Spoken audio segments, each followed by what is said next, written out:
Friends, again welcome to Fun Study. This is Yes, and I am gonna explain you a very important concept of BSc third year, which is Compton effect. And with it, I will also explain you how to derive the expression for Compton shift. So without wasting time, let's begin with the concept. So here, as you can see, the question is written and also the answer is explained. So I am gonna explain you both. What is Compton effect? Write down the expression for the Compton shift. Compton effect क्या होता है और हम इसके लिए explain कैसे करें Compton shift के लिए एक्सप्रेशन, या फिर Compton shift के लिए जो एक्सप्रेशन है उसको लिखिए. तो answer, when a beam of monochromatic X-ray is made incident on a substance such as carbon, there are two components of the scattered radiation. जब किसी मोनोक्रोमेटिक एक्सरे की बीम इंसिडेंट करती है किसी सब्सटेंस पर, जैसे कि कार्बन हम मान लें, तो यहाँ पर दो कंपोनेंट हमें प्राप्त होते हैं स्कैटर्ड रेडिएशंस की, यानी रेडिएशन के स्कैटर्ड होने के बाद हमें उसके दो कंपोनेंट ऑब्टेन होते हैं. तो फिर से एक बार समझ लेते हैं कि किसी मोनोक्रोमेटिक एक्सरे की बीम जिसको हम इंसिडेंट करवाएं किसी सब्सटेंस पर, जैसे कि कार्बन, तो हमें स्कैटर्ड रेडिएशंस के दो कंपोनेंट ऑब्टेन होते हैं. तो पहला जो कंपोनेंट होता है वो होता है अनमॉडिफाइड रेडिएशंस. तो unmodified radiations whose wavelength is equal to the wavelength of the incident radiations and are obtained in the direction of the incident radiation. ये जो अनमॉडिफाइड रेडिएशन होती है इसकी वेवलेंथ इंसिडेंट रेडिएशंस की वेवलेंथ से equal होती है, यानी कि जो रेडिएशन हम इंसिडेंट करवा रहे हैं सब्सटेंस पर, जो बीम है मोनोक्रोमेटिक एक्सरे की, उस टाइम जो उसकी वेवलेंथ है उस वेवलेंथ की इक्वल हमारी स्कैटर्ड वेवलेंथ की भी रेडिएशन होगी. यानी इस जो अनमॉडिफाइड रेडिएशन है उसका जो पहला कंपोनेंट है स्कैटर्ड रेडिएशन का, इसकी वेवलेंथ इक्वल होगी इंसिडेंट रेडिएशन की वेवलेंथ की. एंड आर ऑप्टेन, और जो इंसिडेंट रेडिएशन है इसी की डायरेक्शन में ये वाली रेडिएशन होगी, इसीलिए हम इसको अनमॉडिफाइड रेडिएशन कह रहे हैं, क्योंकि ये जो इसकी डायरेक्शन है वो मॉडिफाई नहीं हुई है, ये उसी डायरेक्शन में ट्रेवल कर रही है जिस डायरेक्शन में हमारी इंसिडेंट लाइट ट्रेवल कर रही थी, इंसिडेंट बीम ट्रेवल कर रही थी. और जो दूसरा कंपोनेंट है वो है मॉडिफाइड रेडिएशन. अब ये जो मॉडिफाइड रेडिएशन, इसके नाम से ही पता चल रहा है कि ये मॉडिफाई, ये कहीं ना कहीं इसने अपनी डायरेक्शन चेंज की है. तो modified radiation whose wavelength is larger than that of the incident radiation. This increase in wavelength increase with the increase in angle of scattering. अब जो मॉडिफाइड रेडिएशन है इसकी वेवलेंथ इंसिडेंट रेडिएशन की wavelength से ज़्यादा होती है, यानी कि जो रेडिएशन हमारी इंसिडेंट कर रही है सब्सटेंस से उसकी वेवलेंथ से ज़्यादा होती है मॉडिफाइड रेडिएशन की वेवलेंथ. और ये जो वेवलेंथ है ये कहाँ से आता है? ये हमारा वेवलेंथ जो इंक्रीज होता है वेवलेंथ में, वो इंक्रीज होता है एंगल ऑफ स्कैटरिंग. स्कैटरिंग की एंगल इंक्रीज होने से ये इंक्रीज हो जाता है. And it does not depend on the wavelength of the incident radiation and the nature of the scatter. और ये तो ना तो इंसिडेंट रेडिएशन की वेवलेंथ से डिपेंड करता है और ना ही स्कैटर के नेचर से, यानी जो सब्सटेंस हमने जिस पर इंसिडेंट करवा है लाइट को, उसके नेचर पर उसके नेचर से उसकी वेवलेंथ का इंक्रीज होने का कोई लेना देना नहीं, और ना ही इंसिडेंट जो रेडिएशन है उसकी वेवलेंथ से भी इसका कोई लेना देना नहीं है. ये सिर्फ डिपेंड करता है एंगल ऑफ स्कैटरिंग के बढ़ने से. This phenomena is called the Compton effect. अब इसी फिनोमेना को हम कॉम्पटन इफेक्ट के नाम से जानते हैं. और the increase in wavelength is called the Compton shift. और जो वेवलेंथ में हमारा इंक्रीज आया है उसको हम कॉम्पटन शिफ्ट बोलते हैं. Compton explain this phenomena on the basis of quantum theory. जो कॉम्पटन है उसने इस फिनोमेना को क्वांटम थ्योरी के आधार पर एक्सप्लेन किया है, हमारे सामने रखा है, हमें समझाया है. तो चलिए आगे बढ़ते हैं इसकी अगली कॉन्सेप्ट पर. तो फ्रेंड्स, जैसा कि आप देख सकते हैं, अब मैं आपको इसका एक डायग्राम एक्सप्लेन करूंगा और साथ में इसकी थ्योरी हम और आगे की समझेंगे. तो यहाँ पर आप देख सकते हैं एक इंसिडेंट रेडिएशन है और ये इसको हम फोटोन मान सकते हैं. एक फोटोन है जिसकी वेवलेंथ लैम्डा है, और यहाँ पर एक स्कैटर है, जैसे कि हमने मान लिया कोई भी सब्सटेंस होता है, जैसे कि हमने वहाँ पर लिखा हुआ था कार्बन.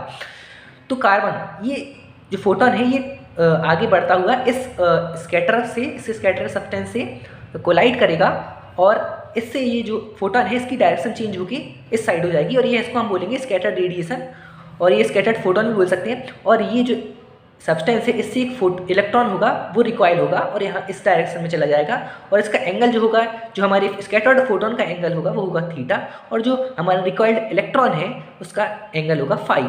आगे हम इसको थ्योरी में समझते हैं. In figure let a photon of wavelength lambda and frequency nu falls on a scatterer. हमने माना कि एक फोटोन है जिसकी वेवलेंथ है लैम्डा और फ्रीक्वेंसी न्यू है, वो एक स्कैटरर पर इंसिडेंट या फॉल करता है. तो according to the quantum theory the energy of the incident photon is h nu और एच सी अपॉन लैम्डा, और momenta is h nu upon c. तो क्वांटम थ्योरी के अनुसार हम जानते हैं कि एनर्जी का फॉर्मूला होता है क्वांटम थ्योरी से, अगर आपने पहले स्टडी किया है प्लैंक क्वांटम थ्योरी को, तो हम जानते हैं इक्वल टू एच न्यू, यहाँ पर एनर्जी एच न्यू के इक्वल होता है, यानी कि यहाँ पर एच जो होता है वो प्लैंक कांस्टेंट होता है और न्यू हमारा फ्रिक्वेंसी होता है। और न्यू का फॉर्मूला अगर आप जानते हैं तो न्यू इक्वल टू हम सी अपॉन लैम्डा लिख सकते हैं, तो यहाँ पर एच न्यू के साथ और मैं एच सी अपॉन लैम्डा भी लिख सकते हैं, यानी जहाँ पर nu equal to c upon lambda है, तो यही जैसे ये भी एनर्जी के फॉर्मूले को डिनोट करता है। और जो मोमेंटा है वो एच न्यू अपॉन सी है। अब यहाँ पर कई स्टूडेंट्स को कन्फ्यूजन होता है कि ये जो मोमेंटा है, ये मोमेंटम का फॉर्मूला कहाँ से आता है, तो मैं आपको ये अलग से एक्सप्लेन करता हूँ। तो हम सभी जानते हैं कि आइंस्टीन के मास एनर्जी रिलेशन से और प्लैंक क्वांटम थ्योरी से एनर्जी के दो फॉर्मूले आते हैं। तो जो आइंस्टीन का मास एनर्जी रिलेशन होता है वो बोलता है एनर्जी इक्वल होती है वो mc स्क्वायर के इक्वल होती है, जबकि प्लैंक क्वांटम थ्योरी के अनुसार हम जानते हैं एनर्जी एच न्यू के इक्वल होती है। तो इन दोनों एनर्जीज को अगर हम इक्वल रखें तो mc square equal to h nu हो सकता है, और इस सी स्क्वायर से हम एक सी को अगर इस साइड डिवाइड करें, इस साइड ले जाएं, तो mc equal to h nu upon c, और जबकि mc जो है वो मास इंटू वेलोसिटी हम जानते हैं मोमेंटम का फॉर्मूला होता है, तो हम इसको लिख सकते हैं इक्वल मोमेंटम की एच न्यू अपॉन सी। जबकि न्यू का फॉर्मूला हम जानते हैं सी अपॉन लैम्डा होता है, तो अगर हम यहाँ पर न्यू की जगह c into c upon lambda से मल्टीप्लाई करें तो h c upon lambda into c upon lambda हो जाएगा, h upon c into c upon lambda हो जाएगा, और जहाँ सी से सी कैंसिल हो जाएगा और हमारा नया फॉर्मूला मोमेंटम का बन जाएगा p equal to h upon lambda, जहाँ पर मास इंटू वेलोसिटी की इक्वल है, मास इंटू वेलोसिटी हमारा मोमेंटम फॉर्मूला हम सभी जानते हैं। तो ऐसे ये दोनों हमारे फॉर्मूले फाइंड किए जाते हैं मोमेंटम के। आई होप आपको समझ में आ गया होगा। तो क्वांटम थ्योरी से इंसिडेंट फोटोन का जो एनर्जी है वो एच न्यू के बराबर हो जाएगा, और जबकि momentum h nu upon c लिखा जा सकता है, और एच अपॉन लैम्डा। तो when this photon at rest strikes with the free electron of the scatter, जब ये फोटोन स्कैटर की फ्री इलेक्ट्रॉन से स्ट्राइक करता है या कोलाइड करता है, टकराता है, तो it imparts some energy and momenta to the electron. तो ये जो फोटोन होता है ये इलेक्ट्रॉन को कुछ एनर्जी शेयर करता है, कुछ एनर्जी इम्पार्ट करता है और कुछ मोमेंटा भी इलेक्ट्रॉन को देता है, तभी इलेक्ट्रॉन जो है रिकॉइल होगा, पीछे हट जाएगा। तो as a consequence the electron is required with some kinetic energy at a relativistic speed v at an angle phi. तो इसके परिणाम स्वरूप, इसके कंसिक्वेंस में हम देखते हैं कि जो इलेक्ट्रॉन है वो पीछे हट जाता है, रिकॉइल कर जाता है कुछ काइनेटिक एनर्जी के साथ, एक रिलेटिविस्टिक स्पीड, एक जो रिलेटिविस्टिक स्पीड उसके टकराने के बाद उसको प्राप्त हुई है, ऑब्टेन हुई है, वो है स्मॉल v, और एंगल फाई से ये जो है हमारा इलेक्ट्रॉन है वो रिकॉइल करता है। यहाँ पर डायग्राम में आप देख सकते हैं ये जो इलेक्ट्रॉन है ये यहाँ पर एंगल फाई से कोलाइड करता है, और इसकी वेलोसिटी जो होती है इसके टकराने के बाद, रिलेटिविस्टिक स्पीड बोल सकते हैं जिसको हम, वो स्मॉल v होती है। And the photon is scattered at an angle theta, और जो फोटोन है वो स्कैटर्ड कर जाता है एक एंगल थीटा से। यहाँ पर आप देख सकते हैं डायग्राम में कि ये जो फोटोन है ये थीटा एंगल से स्कैटर्ड करता है। With the frequency and wavelength of the scattered photon are nu dash and lambda dash. अब अगर हम मान लें कि जो फ्रिक्वेंसी है और वेवलेंथ है स्कैटर्ड फोटोन के स्कैटर होने के बाद, जब उसकी फ्रिक्वेंसी और वेवलेंथ में कुछ ना कुछ चेंज आएगा, जरूर आएगा कोलाइड करने के बाद, तो वो जो चेंज आने के बाद जो फ्रिक्वेंसी और वेवलेंथ होगी वो हमने मान लिया है। अगर न्यू डैश और लैम्डा डैश है तब जो एनर्जी होगी स्कैटर्ड फोटोन की, अब जो स्कैटर्ड फोटोन की अगर फ्रिक्वेंसी और न्यू डैश और लैम्डा डैश है तो उसकी नई जो एनर्जी फाइंड होगी वो होगी h c upon lambda dash. हम जानते हैं कि जो एनर्जी का फॉर्मूला होता है वो एच न्यू और एच सी अपॉन लैम्डा हमने ऊपर अभी देखा है। तो यहाँ पर जो ना तो प्लैंक कांस्टेंट हो सकता है, ना तो स्पीड ऑफ लाइट चेंज हो सकती है, जो क्वांटिटी चेंज हो सकती है वो है वेवलेंथ, तो हम इसको h c upon lambda dash लिख सकते हैं। और जबकि जो पहले वाली एनर्जी स्कैटर्ड फोटोन की स्कैटर होने से पहले जो उसकी एनर्जी थी वो थी एच सी अपॉन लैम्डा। तो जैसा कि हमने पढ़ा कि जो एनर्जी है इलेक्ट्रॉन, जो फोटोन है वो कुछ एनर्जी अपनी इलेक्ट्रॉन को दे देता है, तो इलेक्ट्रॉन को जब दे देगा तो स्कैटर होने के बाद उसकी एनर्जी में कुछ ना कुछ डिक्रीज आएगा, वो कुछ ना कुछ घट जाएगा। तो जो h c upon lambda dash है वो हमारी पहले वाली एनर्जी से कम होगा, इसलिए ये लिखा हुआ है h c upon lambda dash less than h c upon lambda. The momenta of scattered photon is h upon lambda dash, और हम जानते हैं कि जो स्कैटर्ड फोटोन है उसका मोमेंटम भी एच अपॉन लैम्डा डैश हो जाएगा, क्योंकि वेवलेंथ में चेंज है। और हम मोमेंटा का फॉर्मूला मैंने आपको एक्सप्लेन कर दिया कि एच अपॉन लैम्डा कैसे आता है। तो एच अपॉन लैम्डा डैश हमारे स्कैटर्ड फोटोन की मोमेंटम है। The kinetic energy of required electron is E के equal to m minus m nought upon c into c square. तो जो काइनेटिक एनर्जी होगी रिक्वायर्ड, इलेक्ट्रॉन रिक्वायर्ड हो चुका है, रिक्वायर्ड होने के बाद जो इलेक्ट्रॉन की काइनेटिक एनर्जी हुई उसको कुछ ना कुछ एनर्जी फोटोन से प्राप्त हुई है, तो उसको हम उस काइनेटिक एनर्जी को हमने ई के माना और वो इक्वल होगी m minus m nought into c square, where m is the moving mass of electron and m nought is the rest mass of electron. जहाँ पे ये जो स्मॉल m है वो हमारी मूविंग मास, इलेक्ट्रॉन का जो मूविंग मास है वो है, और m नॉट जो है वो रेस्ट मास है इलेक्ट्रॉन का। यानी कि यहाँ पर हम ऐसा भी बोल सकते हैं कि इलेक्ट्रॉन जब मूव कर रहा होता है तब उसका मास जो होता है वो स्मॉल m होता है, और जब इलेक्ट्रॉन रेस्ट पोजिशन में था तब उसका मास स्मॉल m नॉट होगा। तो यहाँ पर ये जो फॉर्मूला हमारा फाइंड हुआ है आप देख सकते हैं, अगर आपको याद हो ये आइंस्टीन मास एनर्जी रिलेशन से ही लिया गया है, energy equal to mc square. तो यहाँ पर ये मास लिखा हुआ है, मास का मतलब ये सब्ट्रैक्शन है, जो मास मूविंग मास है और ये रेस्ट मास है, और ये सी स्क्वायर हमारे स्पीड ऑफ लाइट है square. And momentum of the required electron is mv, और जो रिक्वायर्ड इलेक्ट्रॉन का मोमेंटम हो जाएगा वो हो जाएगा mv, क्योंकि वेलोसिटी हमारे देखा कि रिक्वायर्ड इलेक्ट्रॉन की जो वेलोसिटी है वो स्मॉल v है, हमने पढ़ा है पीछे भी डायग्राम में देखा है, और मास जो है वो स्मॉल m है जो कि मूव करते हुए है, तो रिक्वायर्ड इलेक्ट्रॉन का जो मोमेंटम हो जाएगा वो स्मॉल mv हो जाएगा। Bye the conservation of energy, अब हम कंजर्वेशन ऑफ एनर्जी का कॉन्सेप्ट लगाएं अगर, तो हम जानते हैं एनर्जी ना कभी डिस्ट्रॉय की जा सकती है ना कभी क्रिएट की जा सकती है, वो हमेशा जो की त्यों रहेगी, एक फॉर्म से दूसरी फॉर्म में चेंज हो सकती है। तो यहाँ पर दो फॉर्मूले यूज़ किए हैं, वही प्लैंक क्वांटम थ्योरी और हमारा जो आइंस्टीन मास एनर्जी रिलेशन है, उन दोनों से हमने दो टाइप से एनर्जी को यहाँ पर एक्सप्रेस किया है। तो ये जो पहली है प्लैंक क्वांटम थ्योरी से अगर हम देखें तो H nu minus h nu dash, एक जो एनर्जी हमारी कोलाइड कोलिजन होने से पहले, दोनों के टकराने से पहले, और ये हमारी एनर्जी है कोलाइड होने के बाद, और ये हमारी फोटोन की एनर्जी है, और जबकि ये हमारी एनर्जी है इलेक्ट्रॉन की। इलेक्ट्रॉन का मास जो मूविंग मास है वो स्मॉल m है, और जबकि जो रेस्ट मास था वो स्मॉल m नॉट था। तो यहाँ पर एनर्जी, क्योंकि इलेक्ट्रॉन में जो एनर्जी है वह चेंज आया है, वो एनर्जी पड़ी हुई है, और जबकि जो फोटोन में जो एनर्जी है वो घटी हुई है। तो यहाँ पर जो फोटोन की एनर्जी में डिक्रीजमेंट हुआ है वो इक्वल होगा इलेक्ट्रॉन की एनर्जी में की इंक्रीमेंट की। So m minus m nought c square, इसको हम इक्वेशन फर्स्ट दे देते हैं और आगे बढ़ते हैं। Why the conservation of momenta in the direction of incident photon. तो अब अगर हम कंजर्वेशन ऑफ मोमेंटम वाला कॉन्सेप्ट लगाएं, जो 11th या 12th क्लास में आपने जरूर पढ़ा होगा, तो कंजर्वेशन ऑफ मोमेंटम से हम जानते हैं कि किन्हीं भी दो ऑब्जेक्ट के बीच में जब कोलिजन होता है तो जो मोमेंटम कोलिजन से पहले होता है वही मोमेंटम कोलिजन के बाद भी होता है। और ये जो पहली कंडीशन है इसमें हम जो कंजर्वेशन ऑफ मोमेंटम का कॉन्सेप्ट लगा रहे हैं वो डायरेक्शन ऑफ इंसिडेंट फोटोन, जो फोटोन इंसिडेंट फोटोन की डायरेक्शन में ही कंजर्वेशन ऑफ मोमेंटम का कॉन्सेप्ट लगा रहे हैं। मैं आपको एक्सप्लेन करता हूँ डायग्राम से। यहाँ पे आप देख सकते हैं ये जो फोटोन है इसकी डायरेक्शन है, ये है, ये डायरेक्शन है, ये आप देख सकते हैं, ये जो सीधा सीधा डायरेक्शन है ये हमारी फोटोन की डायरेक्शन है। तो इसी डायरेक्शन में हमें जो कंजर्वेशन ऑफ मोमेंटम का है कॉन्सेप्ट लगाना है। तो अगर हम मोमेंटम देखें कोलिजन होने से पहले जो फोटोन का मोमेंटम होगा वो हमारा एच सी अपॉन लैम्डा, माफ़ कीजिए एच न्यू अपॉन सी होगा। जैसे कि हमने पढ़ा हुआ है कि जो मोमेंटम होगा फोटोन का कोलिजन होने से पहले, स्ट्राइक करने से पहले जो होगा वो होगा एच न्यू अपॉन सी, और जबकि इलेक्ट्रॉन हमारा रेस्ट पोजीशन में था तो इसमें कोई मोमेंटम नहीं था, तो हम उसका जो मोमेंटम होगा वो ज़ीरो होगा। अब अगर हम बात करें मोमेंटम कोलिजन होने के बाद जो होगा, तो फोटोन के लिए जो मोमेंटम होगा वो होगा एच न्यू डैश अपॉन सी। जैसे कि हमने देखा कि जो कोलिजन होने के बाद फ्रिक्वेंसी में चेंज आता है और वेवलेंथ में चेंज आता है, तो यहाँ अगर हम फ्रिक्वेंसी वाला फार्मूला यूज कर रहे हैं तो एच न्यू डैश अपॉन सी हो जाएगा। और चूंकि अगर हम एक्स एक्सेस इसको हम मान लें तो हम जब भी एक्स एक्सेस के रिस्पेक्ट में जब हम ऐसे फार्मूले को यूज़ करते हैं तो कोसाइन ऑफ एंगल का मल्टीप्लाई होता है फॉर्मूले में।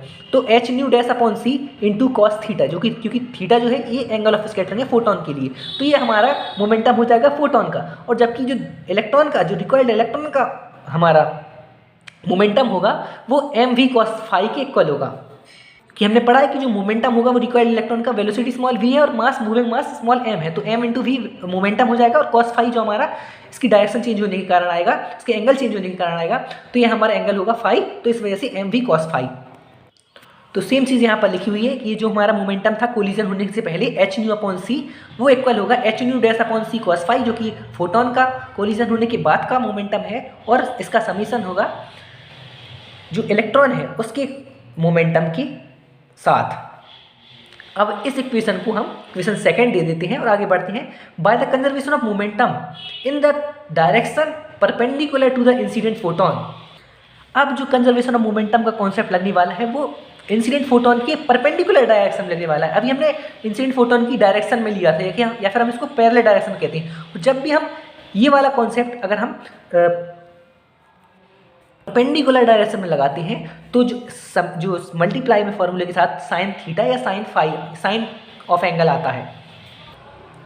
तो हम यहाँ इस डायग्राम में देख सकते हैं कि पैरेलल डायरेक्शन में तो फुट इंसिडेंट ट्रेवल कर रहा है, लेकिन परपेंडिकुलर डायरेक्शन में यहाँ पर कोई भी मोमेंटम हमें ऑब्टेन नहीं होगा और इलेक्ट्रॉन पर तो कोई मोमेंटम था ही नहीं। तो इस बार जो कोलिजन से पहले परपेंडिकुलर डायरेक्शन में जो मोमेंटम होगा वो जीरो होगा, और जबकि कोलिजन होने के बाद अगर हम बात करें तो साइन थीटा का मल्टीप्लाई होगा हमारे फोटोन के लिए H nu dash upon c into sine theta, और जबकि साइन फाई का मल्टीप्लाई होगा हमारे इलेक्ट्रॉन के लिए। तो यहाँ पर आप देख सकते हैं जीरो जो कि हमारा कोलिजन होने से पहले मोमेंटम था परपेंडिकुलर डायरेक्शन के लिए इंसिडेंट फोटोन की, और जो कोलिजन होने के बाद जो मोमेंटम होगा वो h nu dash upon c sine theta minus m v sine phi phi. अब ये जो माइनस साइन है ये डायरेक्शन की वजह से आता है, क्योंकि हमारा जो डायरेक्शन है वो दोनों का एकदम अपोजिट है। मैं आपको एक्सप्लेन करता हूँ। यहाँ पर आप देख सकते हैं कि ये जो डायरेक्शन है ये फोटोन के अगर परपेंडिकुलर डायरेक्शन को हम देखें तो ये इलेक्ट्रॉन की परपेंडिकुलर डायरेक्शन के जस्ट अपोजिट है। इस वजह से ये जो डायरेक्शन के अपोजिट होने के कारण ये माइनस साइन बीच में यहाँ पर आता है। अब इस इक्वेशन को हम इक्वेशन थर्ड लिख सकते हैं, या फिर अगले स्टेप के लिए आप इक्वेशन थर्ड लिख सकते हैं कि ये जो माइनस को हम इस साइड ले जाएंगे तो ये प्लस का हो जाएगा। तो m v sine phi equal to h nu dash upon c sine theta. इस इक्वेशन को आप इक्वेशन थर्ड दें तो बेहतर होगा। अब जो है इक्वेशन सेकंड और थर्ड को हम ऐड कर देंगे। तो इक्वेशन सेकंड और थर्ड में हम जब ऐड करेंगे तो m square v square squaring adding, हाँ स्क्वायर करना है। पहले इक्वेशन सेकंड को स्क्वायर करेंगे और इक्वेशन थर्ड को स्क्वायर करेंगे, और उन दोनों का स्क्वायर करने के बाद जब हम ऐड करेंगे तो हमें इक्वेशन कुछ इस तरीके से फाइंड होगी। तो यहाँ पे m square v square sine square phi plus m square v square cos square phi. अभी हमें यहाँ पर एक और चीज़ याद रखनी है कि जो टर्म्स ऐड होने चाहिए आपस में उनका एंगल सेम होना चाहिए। उनमें जो एक टर्म हो वो साइन फाई के फॉर्म में हो और थीटा वाले आपस में ऐड हो, थीटा वाले आपस में ऐड हो और फाई वाले आपस में ऐड होंगे। तो m square plus v square sine square phi plus m square v square cos square phi वो इक्वल हो जाएगा इस तरीके से। और इसके आगे हम लिख सकते हैं, यहाँ पर आप देख सकते हैं कि जो 1/c स्क्वायर है यहाँ पर ये होल स्क्वायर लगा हुआ है तो ये सी में भी स्क्वायर आएगा और यहाँ पर भी सी में स्क्वायर आएगा। तो ये 1/c स्क्वायर हम इन तीनों टर्म से कॉमन ले सकते हैं, और कॉमन लेने के बाद ये जो सी स्क्वायर है इसको अगर हम इस साइड ले जाएं तो हम लिख सकते हैं m square v square c square equal to h nu minus h nu dash का कॉस थीटा का whole square plus h nu dash sine theta का होल स्क्वायर। और अब अगर हम इन होल स्क्वायर को ओपन कर दें तो इस तरीके से इक्वेशन कुछ दिखाई देगी हमें। ये स्क्वायर माइनस ए माइनस बी का होल स्क्वायर का यहाँ पर फॉर्मूला यूज़ हुआ होगा और इक्वेशन कुछ इस तरीके से बन जाएगी। फिर यहाँ पर आप अगर देखें तो इन दोनों टर्म में से हमें एच स्क्वायर और न्यू डैश स्क्वायर कॉमन दिख रहा है। तो इन दोनों से जब हम कॉमन देंगे तो हमें अंदर जो ब्रैकेट में बचेगा वो होगा sine square theta plus cos square theta और cos square theta plus sine square theta. और चूंकि हम जानते हैं कि ये cos square theta plus sine square theta 1 के इक्वल होता है तो h square nu dash square ही केवल बचेगा। तो यहाँ पर h square nu square plus h square nu dash square और माइनस ये वाला टर्म। अब हम इन तीनों टर्म से एच स्क्वायर को कॉमन ले सकते हैं। आप देख सकते हैं तीनों में एच स्क्वायर कॉमन है तो हम तीनों से एच स्क्वायर कॉमन लेंगे और इस इक्वेशन को हम इक्वेशन फोर्थ लिख देते हैं। नाउ फ्रॉम इक्वेशन फर्स्ट, अब जो इक्वेशन फर्स्ट में हमने जो एनर्जी का फॉर्मूला फाइंड किया था दोनों एनर्जी को इक्वल हुआ था प्लैंक क्वांटम थ्योरी और आइंस्टीन मास एनर्जी रिलेशन से जो दोनों एनर्जी हमने इक्वल रखी थी, कंजर्वेशन ऑफ एनर्जी वाला जो कॉन्सेप्ट लगाया था उससे हम एम सी स्क्वायर की वैल्यू फाइंड करेंगे। तो उस इक्वेशन से एम सी स्क्वायर की वैल्यू फाइंड करने के बाद m c square equal to h nu minus h nu dash plus m nought c square कुछ इस तरीके से बन जाएगा। फिर हम इसको स्क्वायर करेंगे दोनों साइड तो एम स्क्वायर सी की पावर 4 इक्वल टू ये इसका होल स्क्वायर। अब वो जो टर्म इक्वल में था उसका होल स्क्वायर ओपन करने के बाद कुछ ये इक्वेशन इस तरीके से हमें मिलेगी। फिर इस इक्वेशन में हम देख सकते हैं कुछ टर्म से एच स्क्वायर कॉमन है, तो जिन टर्म से एच स्क्वायर कॉमन होगा हम एच स्क्वायर कॉमन लेंगे और दो टर्म से हमें 2m0c स्क्वायर एच ये चार जो टर्म्स हैं ये हमें कॉमन मिलेंगी और अंदर केवल बचेगा ब्रैकेट के न्यू माइनस न्यू डैश। और जबकि ये वाला टर्म जो है ये जो कहते हुए रहेगा क्योंकि इसमें ना तो एच स्क्वायर कॉमन है ना ये वाला टर्म। अब ये जो एम स्क्वायर सी की पावर 4 वाली वैल्यू आई है इस इक्वेशन को हम इक्वेशन फिफ्थ दे देंगे और इस इक्वेशन को हम सेपरेट करेंगे या फिर इस इक्वेशन से हम सेपरेट करेंगे फोर्थ इक्वेशन को। तो फोर्थ इक्वेशन में जो हमें फाइंड हुई थी वो वैल्यू फाइंड हुई थी एम स्क्वायर सी स्क्वायर और वी स्क्वायर की। तो इस वैल्यू को इस वैल्यू से माइंड करेंगे और उस इक्वेशन को हम इस इक्वेशन से सेपरेट करने के बाद इक्वेशन कुछ इस तरीके से नज़र आने लगेगी। अब जो एम और एम नॉट वाली जो टर्म्स हैं हमारी वो हम एक तरफ शिफ्ट कर लेंगे तो कुछ इस इक्वेशन इस तरीके से नज़र आएगी। और फिर हम एक रिलेशन लगाएंगे जो रिलेटिविस्टिक मास रिलेशन होता है। इसका फॉर्मूला आपको पहले से पता होना चाहिए।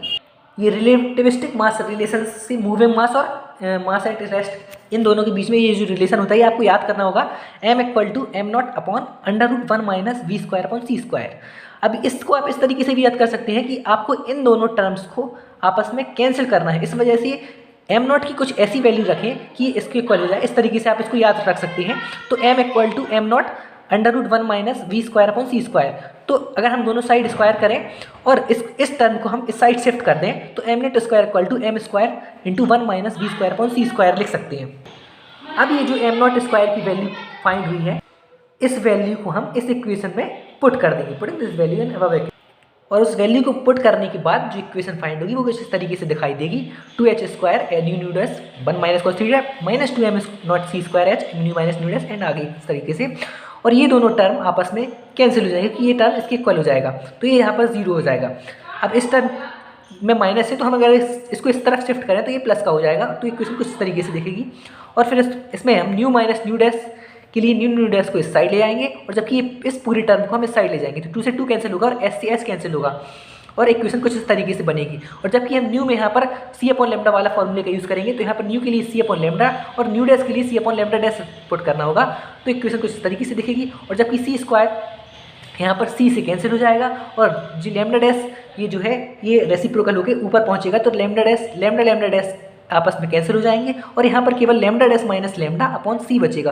और इस सी को हम अगले स्टेप में इस तरफ शिफ्ट करेंगे तो ये वाला जो सी है सी स्क्वायर का एक सी इससे कैंसिल हो जाएगा। तो इक्वेशन कुछ इस तरीके से बनेगी और यहाँ पर लेमडा डैश माइनस लेमडा बनेगा। और जबकि ये जो लेमडा डैश माइनस लेमडा है यही हमारा क्रॉम्पटन शिफ्ट है, यही हमारी क्रॉम्पटन शिफ्ट है।